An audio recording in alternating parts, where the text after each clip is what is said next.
All right, Stochastic, here we go. It's your old pal EMac coming to you on a Sunday morning here. Actually, technically, it is afternoon on the East Coast, at least. We've got a variety of MLB action differing across the sites. There's only two 4 o'clock games, so Yahoo's main slate is 3 games. It's the two 4 o'clock games. And then tonight, Sunday Night Baseball is in Williamsport. It is the New York Yankees against Tariq Skubal and the Detroit Tigers. So key things to remember, that it's placed mostly like a neutral park. We don't have a ton of sample size up there for major league players, but it's not a bandbox. It's just kind of normal. So for those of you playing late night baseball, you got that. FanDuel tacked Coors Field onto their slate, so they're going a little bit different there. And then DraftKings is running out with 10 games, and the slate has actually locked or is about to, for those of you who have season-long games, because there is the very early game between the Mets and the Marlins. Matt, how did your day go last night? My night went very well, almost amazing. Finished third in like the big 5-5-5, couple points out of first. Needed a couple more from Birdsong. The top 2 lineups that were ahead of me had Sale and Hunter Brown.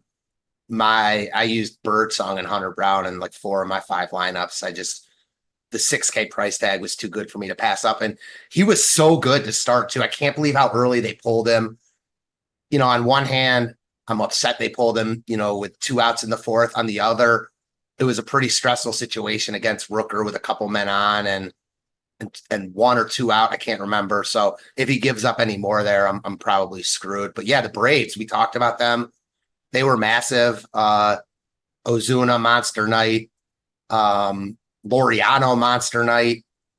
No one else was really, Harris and Witt were good, but those 2 guys weren't in my best lineup. But I paired the Braves with some St. Louis, which I had talked about, Burleson and Mason Wynn. So almost got there, needed a little bit more from Birdsong or a little bit less from Sale. You can't really complain about Sale, though. Like, does what he does. And they probably pulled him earlier than they might normally would have if that game wasn't lopsided. So comes with the territory. All in all, good day. Excited to have an even better day today. How about yourself? Yeah, it wasn't too bad. Finally, I won on DraftKings. I got 3rd or 4th in the mini max, so I cleared about $600 there. I won, doubled up on Yahoo, and then I lost sports wagering. I dabbled with some MMA wagers and did not win on Hard Rock. But shout out to Hard Rock, that did give me $100 bonus bet because I bet $100 on a no risk parlay that I think I got one of the 3 legs right. So even picking favorites. So it was one of those nights up overall. I'll take it. Had a great night on the ticket front. I'm up to about $3,000 for week 1 NFL tickets between best ball, Thursday night football, and Sunday football. So that is what I have been grinding my way for all summer. Now I'm going to have to monetize that because no pressure there. I've seen myself fail at that when I had the 150 tickets into the NBA Finals and ended up, I don't know, I didn't make money. I got back some money. So in any event, let's see, what do we got here today? Weather, I was just looking at that, buying myself some time. So in Philadelphia, it actually looks like the weather probably gets there between 2 and 3 o'clock, if it even materializes. So we have a little bit of a window there. Pittsburgh looks like it's mostly going to be okay. There could be some later afternoon showers there. And then Baltimore, it looks like it's probably going to be okay as well. So that's not going to change anything that I am doing here. I did lose out, of course, yesterday to the Justin Steele issue, but hey, I made up for it on the night slate after I had already gone to bed. I went to bed about 10 o'clock last night. So Chris Sale and the Atlanta Bats hooked me up well after I was asleep. So sometimes I'm still salty about Steele, though. That was just awful. Yeah. And it made it so much worse that Bassett came back in and Steele didn't, Bassett's got a little bit of dog in him. Yeah, I feel like Steele does too. I doubt that it was his decision, but yeah, good joke. And with that, let's talk a little baseball here. Let's turn our attention to the pitchers here. We have a couple intriguing guys up at the top here. Speaking of Chicago Cubs, you've got Shota Imanaga going against the Blue Jays. Blue Jays right around a 3 implied run total here. Of course, the 30-year-old rookie is going to be 31 in a couple weeks here. September 1st or 2nd, I believe, is his birthday. So he is in play today, as is Framber Valdez. So yesterday we saw Hunter Brown shut down the Chicago White Sox. Today they're getting the exact opposite. Now facing a lefty who is a elite ground ball artist, back up to 60% this year. He still gets about 8%, or pardon me, 8 strikeouts per 9 innings. And the overall active roster for the White Sox has a 78 WRC plus, which means they are scoring 22% less efficient than league average. Only one team is below them. So those are the two pitchers at the top. What are your comments around that dynamic duo? So I kind of view it as 5 guys up top. And I don't think there's much difference between Valdez, Imanaga, Gray, Lopez, and Kirby. I like all of them. For the sake of your question, I'll break it off into Valdez and Imanaga. I mean, there's a lot to like about both these guys here. Valdez in really, really good form right now. Just take a look at his game log and you can see that. Gets the White Sox at home and he's under 9K. No surprise that he's the top overall pitcher in the top pitcher tool. He's getting a ton of ownership, and I expect he'll come in even higher owned than we're projecting, especially in smaller field stuff. Hunter Brown was like 60% in those type of tournaments last night. Sure, Valdez will be around there. So, based on ownership, I don't think you're crazy to get away from him if you want to play really chalky bats, just because, as I said, I think Imanaga, Gray, Lopez, and Kirby are all really good options as well. I do think Valdez is the best option on paper. Imanaga is also a really, really good play here. Maybe not the highest of upside against Toronto, but the Blue Jays lineup isn't very scary. You got the wind blowing in Toronto, or in Chicago, excuse me. So, yeah, I'm with you. Like ownership, you look at the ownership, and these two guys are getting the most love, and I have no arguments with it. I'll say for me personally, my favorite pitcher is Sonny Gray.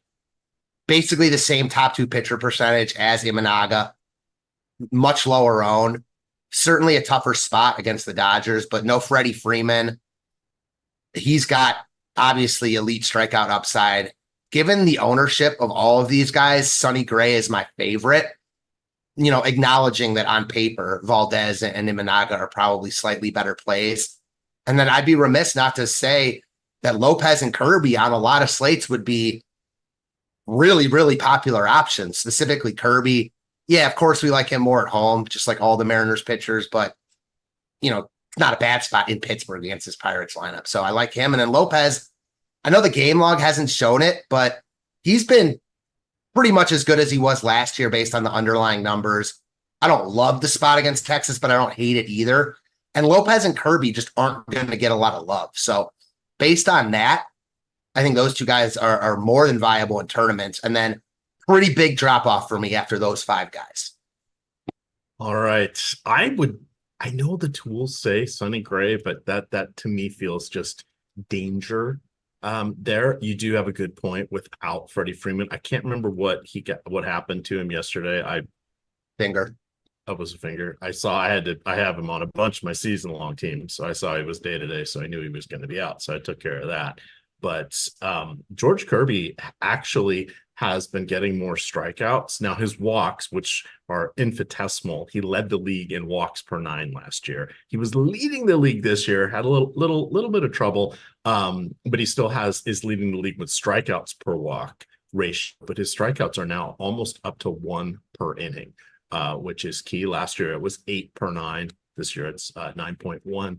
Or I'm sorry. Last year it was 8.1 per 9. This year it is 8.9 per 9. So almost 1 per inning. So he is intriguing there, as you mentioned, going against the Pirates. I probably like him a little more than Sonny Gray. I I think it's close though, because Sonny Gray, obviously you have the longer track record. We know what we're getting. Tonight or this afternoon will just be what the 82nd overall start for Kirby's career. I don't think that's a bad call at all. Like, I think all these guys are close enough personally, where if you like Kirby slightly more than Gray, like, I got no arguments. I don't necessarily feel the same, but it's one of those where I think you're just splitting hairs, you know? Yeah.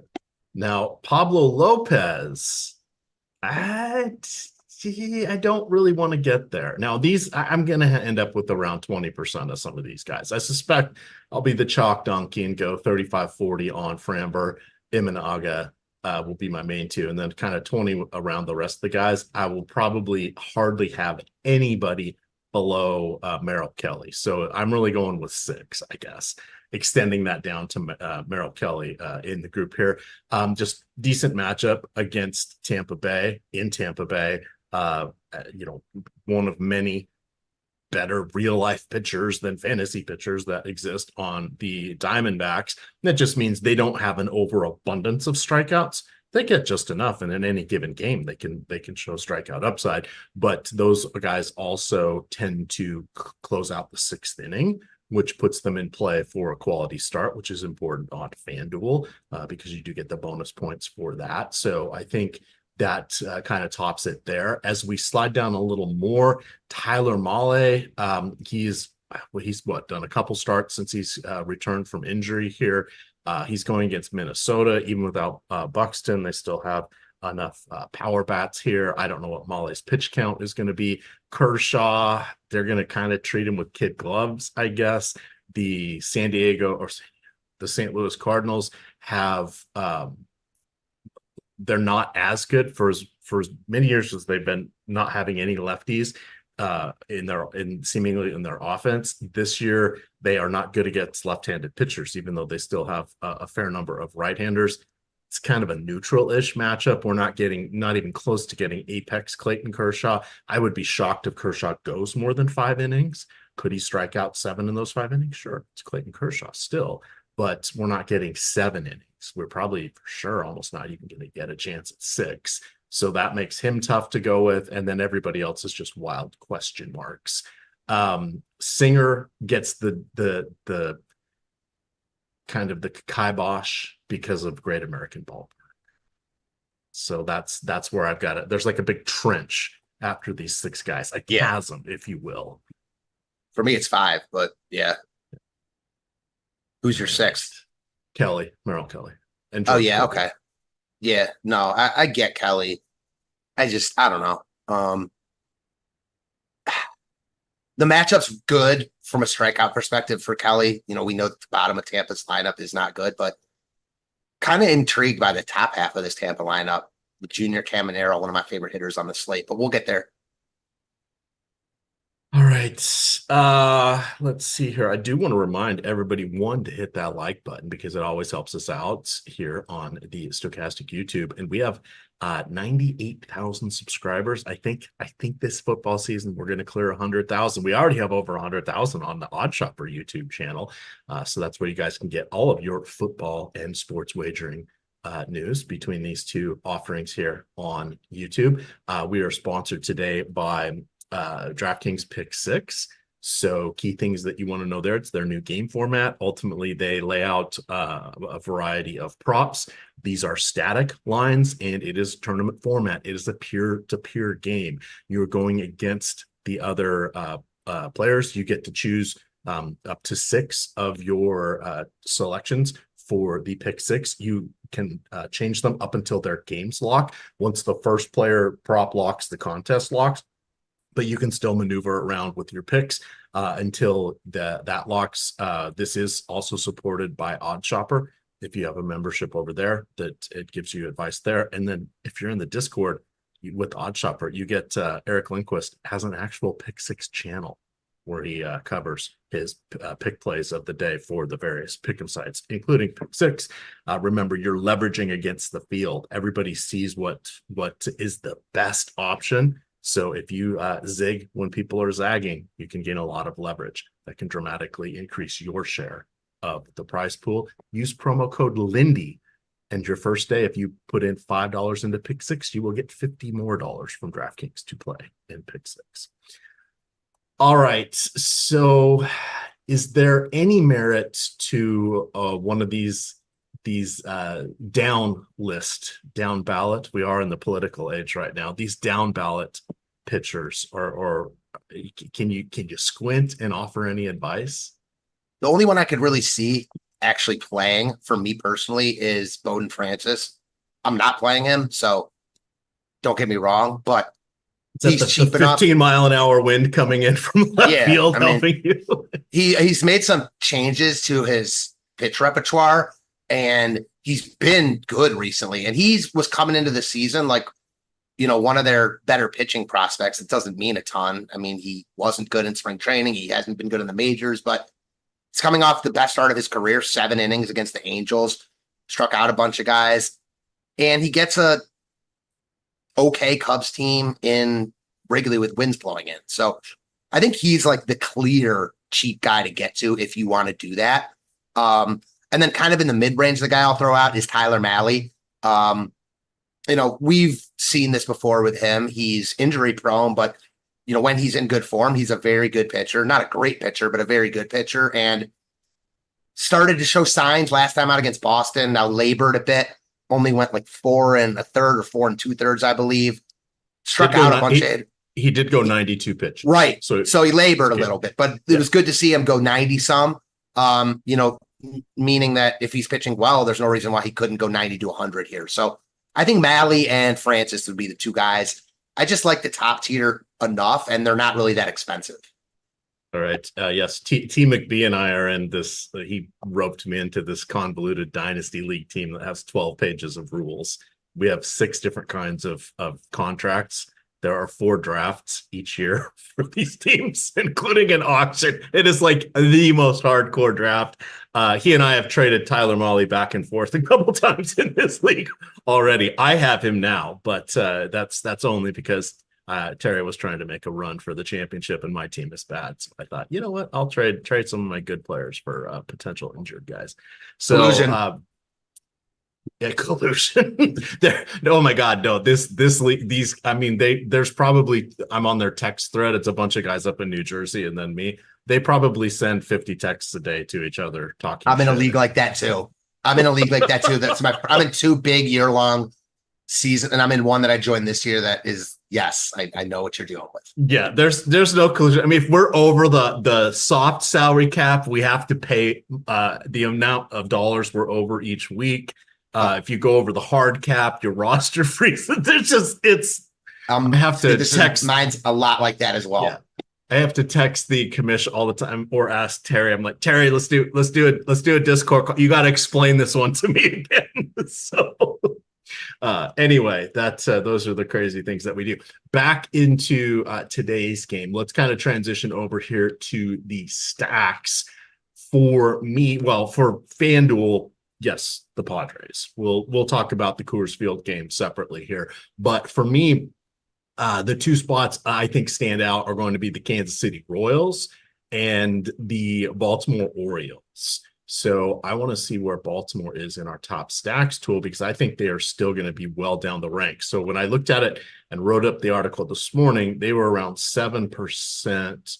Okay, they've come up a little bit. It's all tight. So there are 5 teams between 7.5% and 8%. So Baltimore ticked up a little bit there, but for my purposes, not really. So I really like the matchup against Cutter Crawford. He has been pretty bad. So the silver lining, he did not actually allow a home run in his last start against the Rangers. In the 4 games prior to that, he allowed 13. Let that sink in for a second. He allowed 13 home runs in 4 games. So in these 5 games, he has a 9.8 ERA, a 9.4 FIP fielding independent pitching, and then a 5.4 xFIP. That's because they normalize out some of that, the abundance of home runs there. So he has gone from before the All-Star break, striking out 8.8 per 9 innings. After the All-Star break, 7.1 per 9 innings. So and then over the last 2, I think it's 2 seasons, the last 544 lefties, that have faced him, so opposite-handed hitters, have a 203 ISO. This is just shaping up to be another multi-home run game with Gunnar Henderson, Cole Cowser, Santander, etc., etc., etc. The key thing with Ryan O'Hearn, Boston has just 2 lefties. Brennan Bernardino has worked each of the last 2 games and 3 of the last 4, so I doubt we see him today. And then Bailey Horn did not play yesterday, but he did play Thursday and Friday. So we see, depending on the situation, the game score, etc., sometimes they'll pull O'Hearn when a righty comes in, even though he's batting cleanup. They're more than willing to do that with the abundance of talent they have on the bench. So that keeps him a little more safe today. So I like Baltimore number 1 personally. Who is your number 1 stack? So I can't believe I'm doing this to myself. It's like that goofy meme, I'll effing do it again. It's Seattle. They killed me yesterday. They kill me often. I don't play them at home anymore. I think we've gone over that, but on the road, I can't not play them here against Jake Woodford. The fun thing about this slate is there's, like I said, 5 good pitching options. Obviously 2 of them are stand out a little bit more, getting love. But then because the drop-off's so big, there's a bunch of offenses in good spots. And a lot of these offenses look similar. I got no argument with Baltimore being your top choice. They're the most leveraged team on the board. I think the other side of that game, Boston, is in play. For me, the 2 teams that I like the most, and I think are going to fall under the radar a little bit, Seattle, well, maybe not under the radar, and then Washington. I like the Nationals a lot. I'm always just insert stack against Taijuan Walker here. He stinks. Now the Phillies bullpen is good, so something to note, and maybe that lessens their upside a little bit. They really got to get to Walker, but I think they can.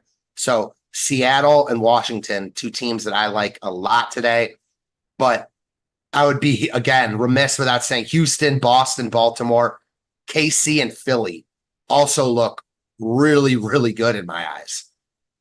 All right. This just in, since I refreshed, and as they say, I don't pay attention.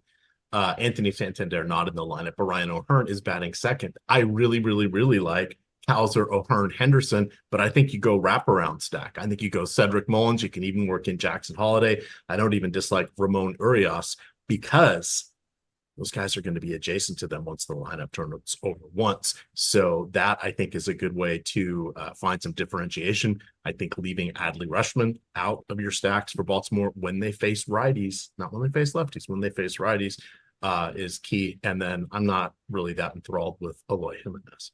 So still okay with it. They're still my favorite stack. Sadly, Santander was going to be my home run of the day again. I will need to reshuffle that. But we want to remember with Cedric Mullins, he was the guy in the heart of the order not that long ago until this whole wave of young, talented guys came up. He's not bad by any stretch. So that is key. But thank you for setting me straight, Jack. Scott, I can't believe you're doing Seattle again. Yeah, I can't either, but it is what it is. I will say about Houston, I think Houston comes in the highest owned. Last night, briefly mentioned that Shea Whitcomb, ton of homers, ton of stolen bases.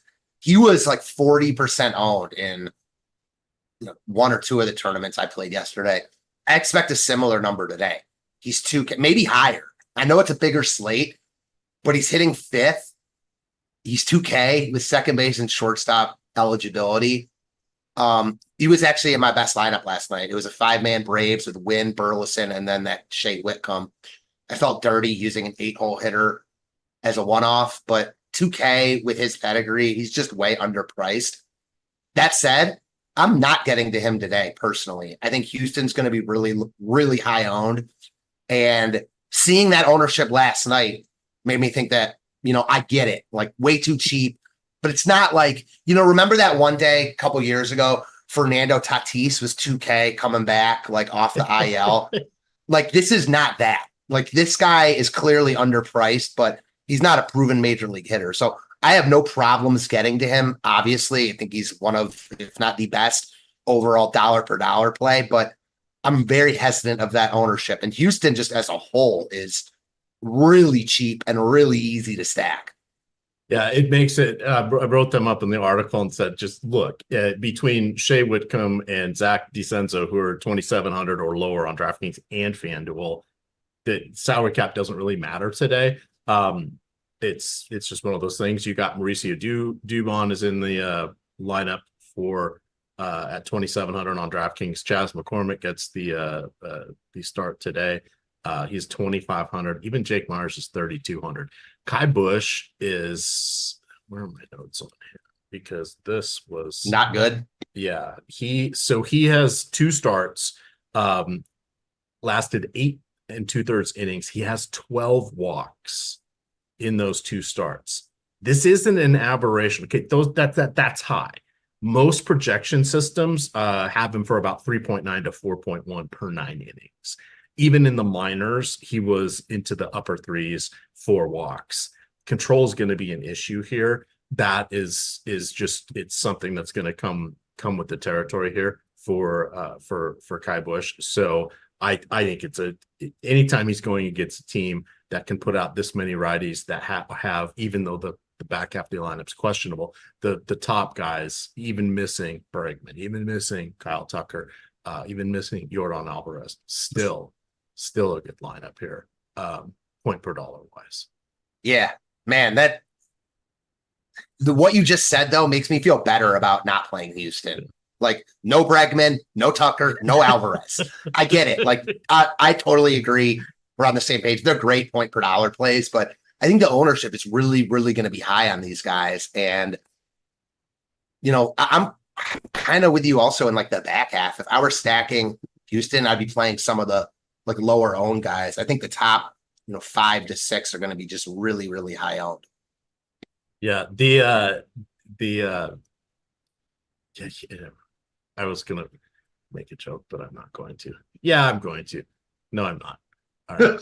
That reminds me of fun. So I did my 5-mile walk today. So I'm in Florida now. So irony of ironies. So this woman was driving a Jeep, top down Jeep, not the woman. Definitely a girly type Jeep. She was probably, it's hard to tell in Florida, right? So I call it, beach good looking. Till you get close, you can't tell how much sun damage there is. I was pretty sure she wasn't 50, but I couldn't tell if she was in her 30s or 40s. I think she's in her 40s because she lit up a Marlboro 100 instead of vaping, so I'm guessing she's a little bit older. My kind of lady. Blue flag or Blue Lives Matter flag. What song is she blaring? Right. NWA, F the police. I'm like, okay. Do you understand how you really? And no, it wasn't her boyfriend's Jeep. This is definitely a girlied out Jeep. The only thing that would have been better if it would have been a remix with Fight the Power and F the Police. Just like, God, I don't know. At least whatever. That's great. It's a total Florida moment though. So I was just laughing. So back to the task at hand here, which is to talk about the remaining stacks. You want to throw out some of your Philadelphia thoughts here going against Jake Irwin. Yeah, Irving. Always in play. I mean, Philly is Philly. They're expensive, but they got cheap guys at the bottom also. I don't think Irvin's a trash can, but it's the Phillies, at home against the okay righty. Always going to be in play. I don't think anything stands out from them, like between them, KC, Seattle, all these teams look good to me.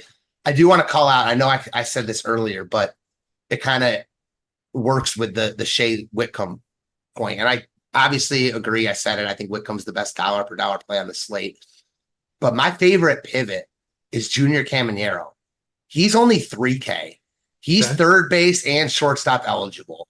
I know that Merrill Kelly is infinitely better than Kai Busch and the White Sox bullpen. But Caminero is also a much better, higher prospect pedigree than Shea Whitcomb, regardless of whatever Shea Whitcomb's done in the minors. Caminero is like the second or third overall prospect in baseball. Tons of home run upside. He's starting to see the ball well. He's hitting in the middle of the Tampa lineup. He's going low owned every game. He runs a little bit. I like him a ton here as a one-off. I don't really want to stack Tampa, but I don't mind like a 2-5 or a, Josh Lowe, Caminero mini stack. Caminero, as far as like one-off hitters go, is my favorite on the slate at 3K. Shortstop and third base eligible and not getting any ownership. Just want to call that out. All right, that's a little spicy. That's a little spicy. Was the girl? It's funny though because it shouldn't be spicy. He's like the top hitting prospect in baseball, who's 3K with shortstop and third base eligibility. I'm not sure why people like aren't on him like people are on other guys. Like I don't get it. And I know about Caminero. The Guardians dealt him to the Rays, actually for Tobias Myers, the pitcher for the Brewers. They ended up cutting Myers. So one of the most painful deals in recent Guardians memory because Caminero is like legit. His power comp is like Manny Ramirez. I'm just calling him up here. So Caminero, 21 years old. He is the number 1 prospect for the Rays. He's number 2 overall. His raw power is 70 out of 80 on the scale, which is you don't see that unheard of. Yeah. It says he may outgrow the infield. He's only 20, may outgrow the infield, but 35 plus homers are in play as he continues to fill out. So there you go. Little fan graphs love there. 2 singles and a steal yesterday. Like he's starting to see the ball well. So it's not like he's come up and done nothing. He hasn't hit a home run yet, but he's hitting the ball hard. Like he got robbed of a double by Jake McCarthy yesterday. Yeah, I mean it's baseball. Anything can happen. He's in a not great lineup, but I like him a lot here, obviously, as you could tell. Yeah, the 2 steals is kind of funny because he didn't really flash that in the minors at all. I will say that might be a little fraudulent. I've watched a bunch of his at bats in games recently. The first one was 2 outs and there was a runner on third, and like I think there was 2 strikes, so he went hoping that they would, maybe they would throw down. And then yesterday it was a double steal. So like Lowe stole home and he stole second. So like you know what I mean? It wasn't like just a straight steal. I'm not sure how much we'll see of that, but at least it's like in the bag. You know what I mean? Like he can run a little bit. Yeah, I mean, I can't think of who. I think Bill James. It's been Bill James. Like the old saying, once you demonstrate you have a tool or a capability, you have it. Right. So it may not be with frequency, but it's possible, right? Interesting. I mean, you all of a sudden, if he like was stealing bases, he'd be one of the best DFS guys to come up in forever. Yeah. Not that kind of speed, especially coming out of Cleveland since Willie Mays Hayes. It's a good one. Had to. All righty. Let's see here. Kansas City is the other option. So Andrew Abbott, here's the breakdown on him.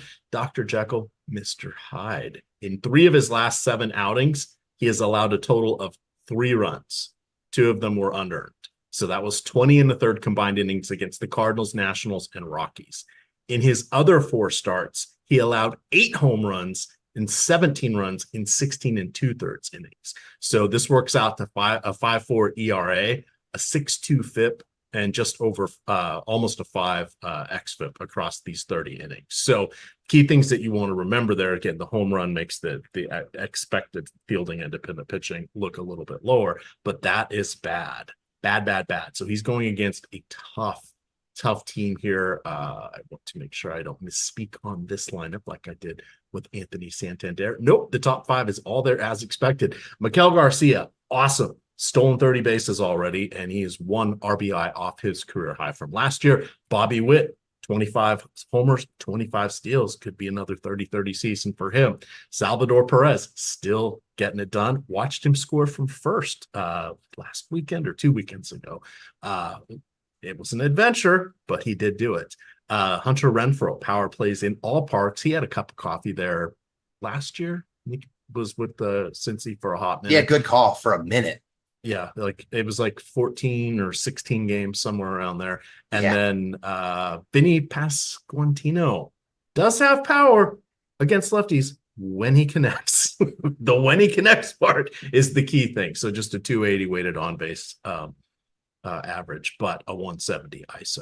So I like those guys at the top 5 there. How are you feeling about KC? What else is on the docket for you?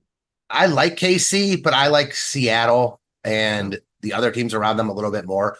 So for me, I totally get the KC love. They're going from Kansas City, which is a not great ballpark for hitting, to Cincinnati, which is one of the best. So obviously they're in better spots than they normally would be, but I don't think Abbott's like a bad pitcher. Certainly gives up home runs, so that's in the cards here for Kansas City. Again, I like them here. I don't think much separates Houston, Boston, Baltimore, KC, Philly, Seattle, and Washington for me. All those teams look good. I don't think you're playing it wrong playing any of them. And then again, kind of like the pitching, there's a pretty big drop off for me after those, 7 stacks.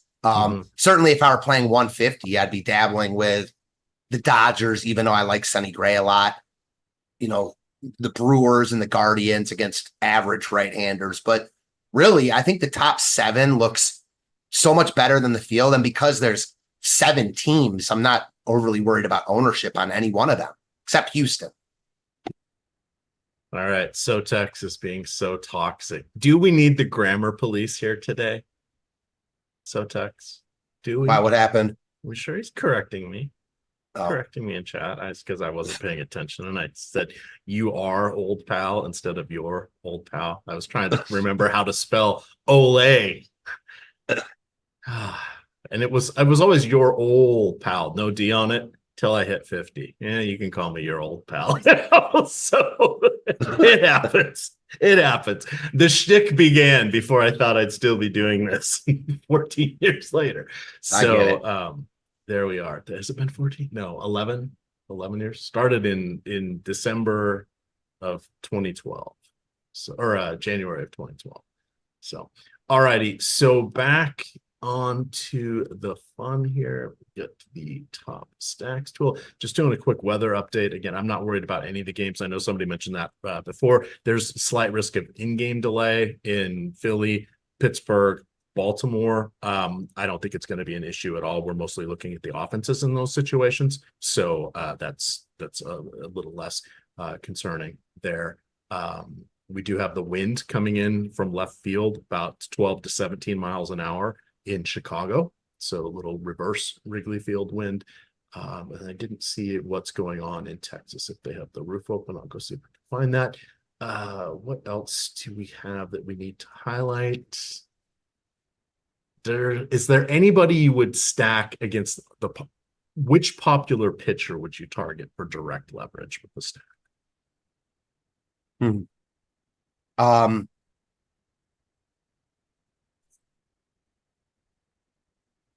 The tough one, because obviously I don't think any of those offenses look good. If forced to choose,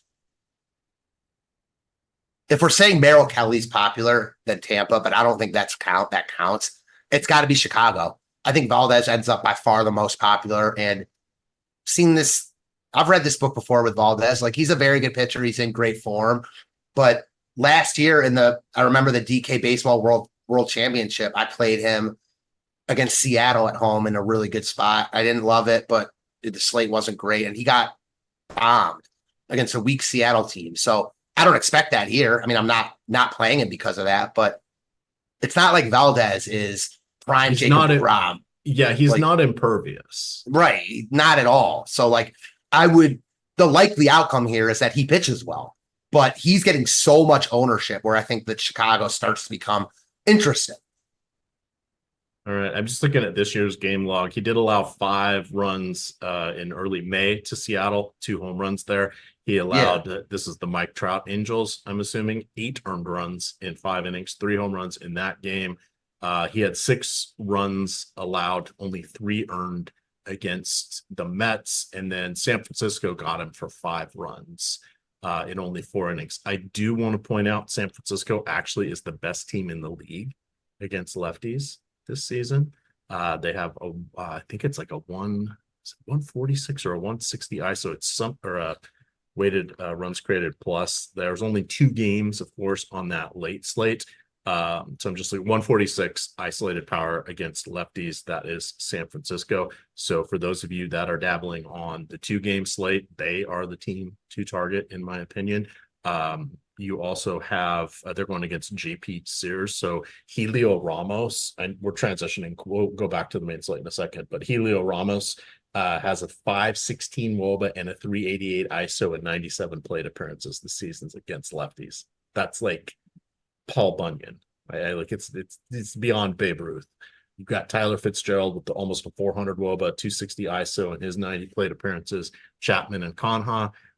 Let's not forget they each spent half a decade plus playing in Oakland Coliseum. They are familiar with it. That's where the game is today, and they're also good against lefties. So that is the late slate stack. The 2 questions at pitcher, of course, are going to be Blake Snell going against Oakland, and then 40-year-old Charlie Morton going against the Anaheim Angels. You have in Anaheim, you have a significant discount going to Morton, which makes it possible. But I don't really want to tangle with JP. Did I say JP Lozman? I know I did. JP Sears. I do every Sunday. I'm going to have a chance to say that with you. There's only a few more Sunday baseball shows left, but I'm sure I will get one more in there with us here. But those would be my late slate thoughts. If you do get Tariq Skubal as an option, you can dance with him. Front runner, the American League Cy Young Award going against New York. That game is in Williamsport. Remember, it's the Little League World Series baseball honoring all the players there. I was reading up on that stadium today. It sort of plays kind of neutral-ish on our limited sample size. I think it said like 3,000 people can fit, or just under 3,000 people, mostly kids and in the Little League World Series and their parents. So kind of cool. Kind of cool. Back to the main slate here. I think home run calls are in order. Yeah, I'm going to my guy. Give me Junior Caminero in his first. Yeah, I love him today. Right. Since I can't take Anthony Santander, I'm going to go with Cedric Mullins. There you go. Sticking with that call. My guy. He got me one on, I think it was Wednesday or Thursday. Yeah, he went yard recently. I remember. So that was a good one. He also runs. He does. Not a switch hitter, though, which Anthony Santander is probably my favorite player in the league. Another Cleveland cast-off. Him or Cal Raleigh. Both are very, very good. Yeah. You gotta like him, man. I mean, my all-time favorite player. Not actually Ken Griffey Jr. Who do you think it is? Edgar Martinez. It is Edgar Martinez. love Edgar Martinez. Jay Buhner, always a special spot in my heart. But yeah, Edgar Martinez. He's quite the player. All right, let's look at the lineup generator here. If we can. We did FanDuel yesterday. Let's do DraftKings today. So key things you guys can remember, you can choose your stack types on FanDuel. You can go 4-4-4-3-4-2-2. DraftKings, you can go 5-3-5-0-4-4. Let's do 5-5-0 for this one, just because it's going to be fun.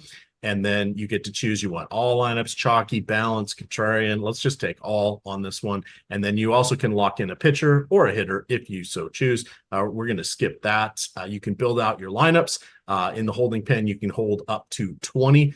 You like a lineup, hit save. If you don't like it, hit discard. Let's get in a bunch of lineups here, and then let's go look at the player portfolio page. So this page here to the right shows you how many lineups each player is on, and then the left it shows you all the lineups. So if you click on a player, you can see their lineups. It'll bring them up to the top. So let's look at Brandon Marsh there.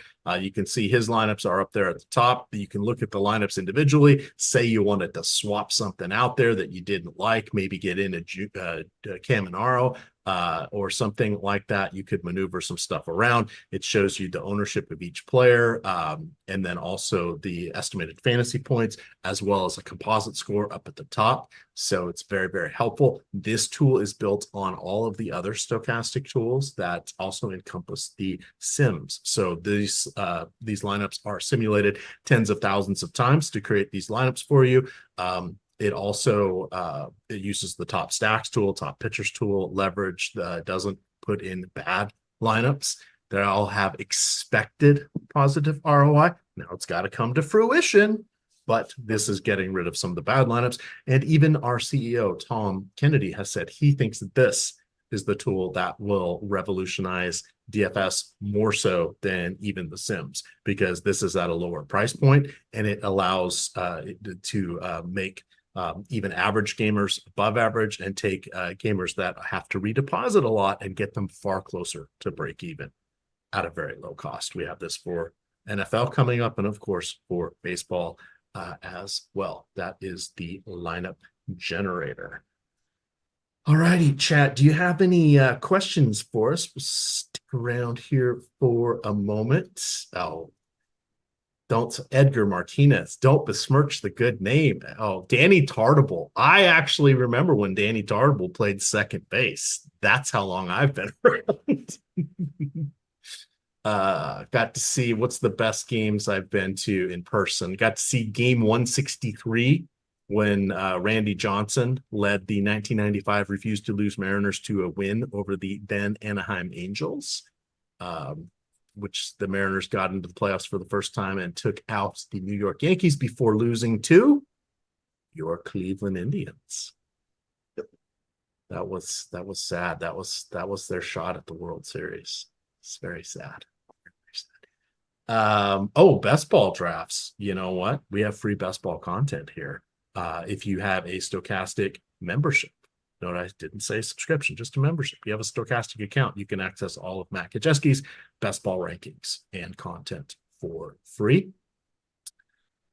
Randy Johnson, yes, awesome pitcher. That was the best game I ever went to. What was the best game you ever attended in person?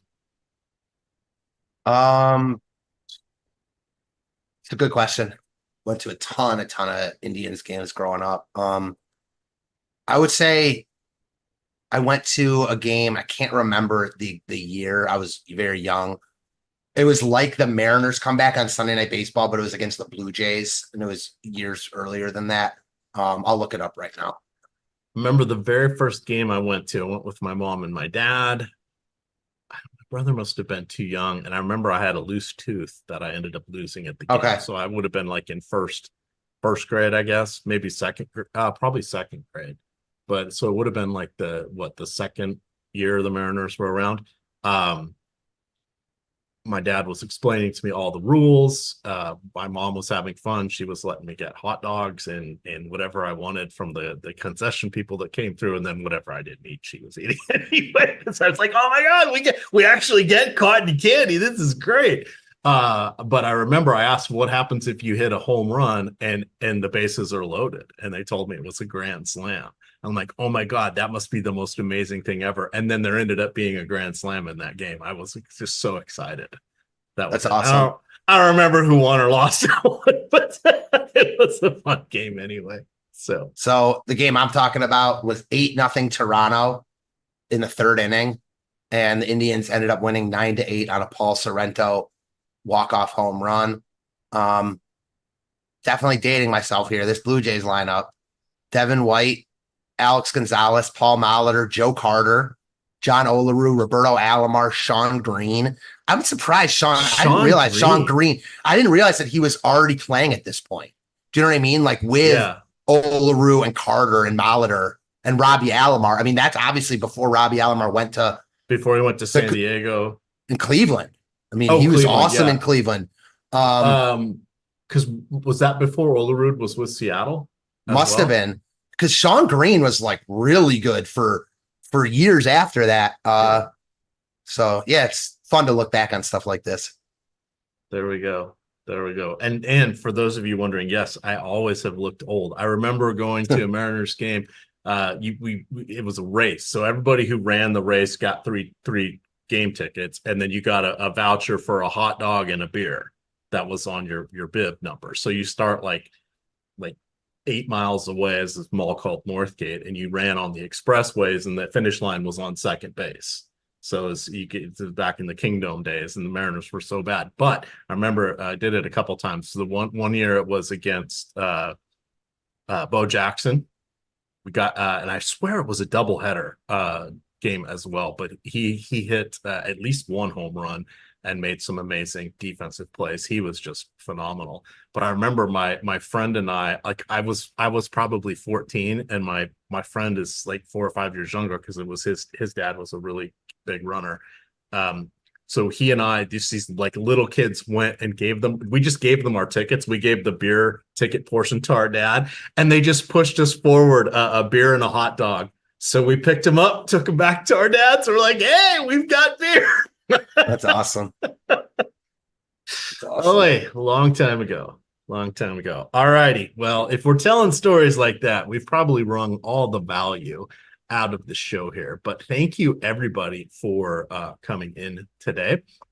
It's always a lot of fun here on Sunday. Remember, as I mentioned, we're running out of Sundays to play baseball, at least for the shows. But remember, when the NFL starts, the sites essentially don't have baseball anymore on Sundays. This is something they started doing about 3 years ago.